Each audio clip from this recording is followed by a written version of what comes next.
Tuhan berfirman kepada Musa, "Perintahkanlah kepada orang Israel, supaya semua orang yang sakit kusta, semua orang yang mengeluarkan lelehan, dan semua orang yang najis oleh mayat disuruh meninggalkan tempat perkemahan, baik laki-laki maupun perempuan.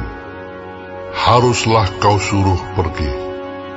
Keluar tempat perkemahan, haruslah mereka kau suruh pergi, supaya mereka jangan menajiskan tempat perkemahan di mana aku diam di tengah-tengah mereka." Maka orang Israel berbuat demikian. Mereka menyuruh orang-orang itu meninggalkan tempat perkemahan, seperti yang difirmankan Tuhan kepada Musa. Demikianlah diperbuat orang Israel.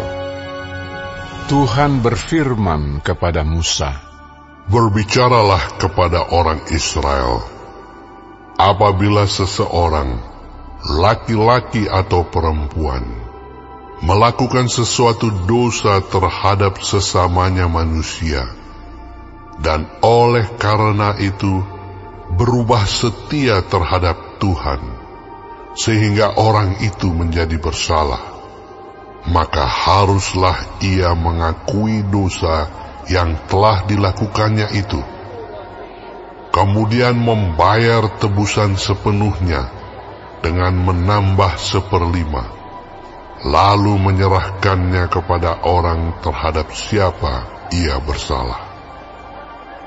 Tetapi apabila orang itu tidak ada kaumnya, kepada siapa dapat dibayar tebusan salah itu, maka tebusan salah yang harus dibayar itu menjadi kepunyaan Tuhan, dan adalah bagian imam, belum terhitung domba jantan pendamaian yang dipakai untuk mengadakan pendamaian bagi orang itu. Dari persembahan-persembahan kudus yang disampaikan orang Israel kepada imam, persembahan khususnya adalah bagian imam. Sedang persembahan-persembahan kudus yang dibawa oleh seseorang adalah bagian orang itu sendiri. Hanya apa yang diserahkannya kepada seorang imam adalah bagian imam itu." Tuhan berfirman kepada Musa, "Berbicaralah kepada orang Israel, dan katakanlah kepada mereka, apabila istri seseorang berbuat serong dan tidak setia terhadap suaminya, dan laki-laki lain tidur dan bersetubuh dengan perempuan itu dengan tidak diketahui suaminya, karena tinggal rahasia bahwa perempuan itu mencemarkan dirinya, tidak ada saksi terhadap dia, dia tidak kedapatan.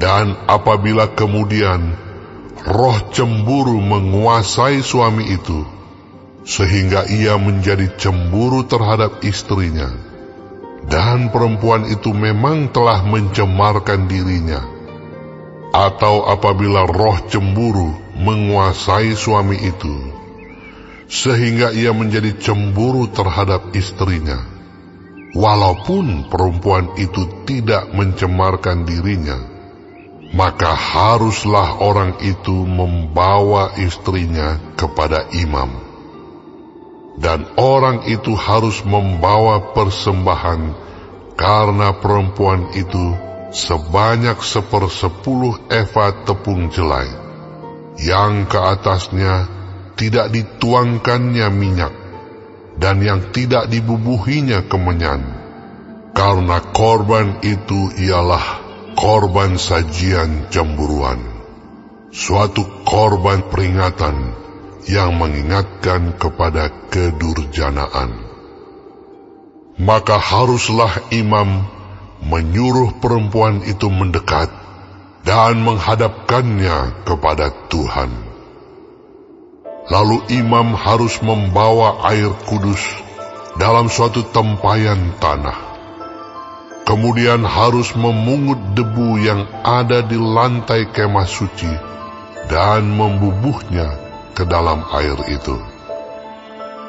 Apabila imam sudah menghadapkan perempuan itu kepada Tuhan, haruslah ia menguraikan rambut perempuan itu, lalu meletakkan korban peringatan, yakni korban sajian cemburuan, ke atas telapak tangan perempuan itu.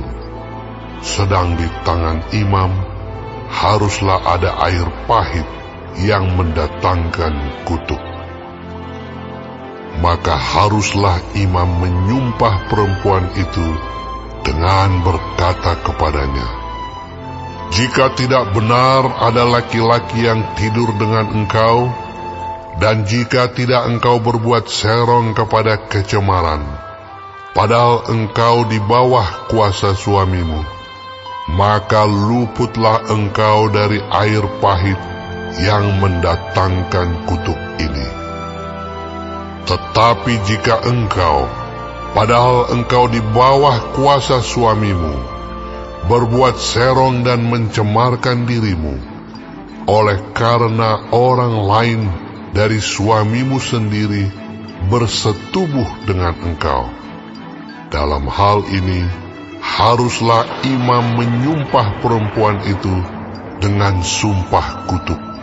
Dan haruslah imam berkata kepada perempuan itu, maka Tuhan kiranya membuat engkau menjadi sumpah kutuk di tengah-tengah bangsamu dengan mengempiskan pahamu dan mengembungkan perutmu. Sebab air yang mendatangkan kutuk ini akan masuk ke dalam tubuhmu untuk mengembungkan perutmu dan mengempiskan pahamu. Dan haruslah perempuan itu berkata, Amin, Amin. Lalu imam harus menuliskan kutuk itu pada sehelai kertas dan menghapusnya dengan air pahit itu. Dan ia harus memberi perempuan itu minum air pahit yang mendatangkan kutuk itu, dan air itu akan masuk ke dalam badannya dan menyebabkan sakit yang pedih. Maka haruslah imam mengambil korban sajian cemburuan dari tangan perempuan itu, lalu mengunjukkannya ke hadapan Tuhan dan membawanya ke mezbah. Sesudah itu haruslah imam mengambil segenggam dari korban sajian itu sebagai bagian ingat-ingatannya dan membakarnya di atas mezbah. Kemudian memberi perempuan itu minum air itu. Setelah terjadi demikian, apabila perempuan itu memang mencemarkan dirinya dan berubah setia terhadap suaminya, air yang mendatangkan sumpah serapah itu akan masuk ke badannya dan menyebabkan sakit yang pedih, sehingga perutnya mengembung dan pahanya mengempis. Dan perempuan itu akan menjadi sumpah kutuk di antara bangsanya. Tetapi apabila perempuan itu tidak mencemarkan dirinya, melainkan ia suci, maka ia akan bebas dan akan dapat beranak. Itulah hukum tentang perkara cemburuan, kalau seorang perempuan telah berbuat serong dan mencemarkan dirinya, padahal ia di bawah kuasa suaminya. Atau kalau roh cemburu menguasai seorang laki-laki, sehingga ia cemburu terhadap istrinya, ia harus menghadapkan perempuan itu kepada Tuhan, dan imam haruslah melaksanakan seluruh hukum ini kepada perempuan itu. Laki-laki itu akan bebas daripada salah, tetapi perempuan itu haruslah menanggung akibat kesalahannya.